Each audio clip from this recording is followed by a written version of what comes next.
आपने बोला था ईगो को अगर हम साइड कर दें, क्या हम भी फिर प्रकृति को ही सरेंडर नहीं कर दे रहे हैं? मतलब वो तो करना ही है, उसमें क्या समस्या है? क्या समस्या है? आप प्रकृति को सरेंडर क्या करोगे? जो सरेंडर करने वाला है वो स्वयं ही प्रकृति है। कृष्ण उसको कहते हैं कि वो परा प्रकृति है, पर प्रकृति ही है। जो अहंकार है ना, अहंकार है, वो भी प्रकृति है। बस ये जो दिख रहा है ये अपरा प्रकृति होती है, और जो इसको देख रहा है भीतर दृष्टा अहंकार, वो परा प्रकृति होती है। पर परा भी है तो प्रकृति ही ना, वो भी प्रकृति ही है। तो प्रकृति को वो सरेंडर क्या करेगा?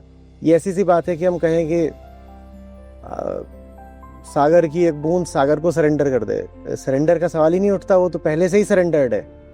हाँ, अब वो अपने भीतर अगर ख्याल पकाए बैठी है कि मैं कुछ अलग हूं, मैं कुछ अलग हूं, तो ये लैक ऑफ सरेंडर नहीं है, ये लैक ऑफ अंडरस्टैंडिंग है।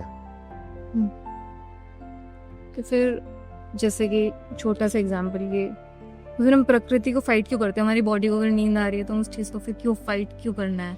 फिर नींद आ रही है तो सोने दो यार। क्योंकि अहंकार है। जब आप ऐसे हो जाओगे कि अहंकार मिट ही गया है या कि अहंकार आत्मस्थी हो गया है, तो आपको प्रकृति को फाइट करने की बिल्कुल कोई जरूरत नहीं बचेगी। फिर तो जब नींद आए बिल्कुल सो जाओ, कोई आपको रोक नहीं सकता।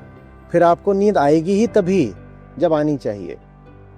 लेकिन चूंकि अभी डिस्टॉर्शन हो गया है, अभी डिस्टॉर्शन हो गया है, जैसे कि ये कोई बर्तन हो, ये इधर से दब गया हो, चूंकि वो दब गया इसलिए अंदर से हथौड़ा मारना पड़ेगा।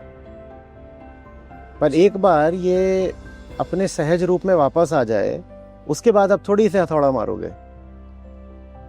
तो अभी हमको प्रकृति के विरुद्ध जाने के फैसले करने पड़ते हैं, क्योंकि हमने अपनी प्रकृति को विकृति बना दिया है।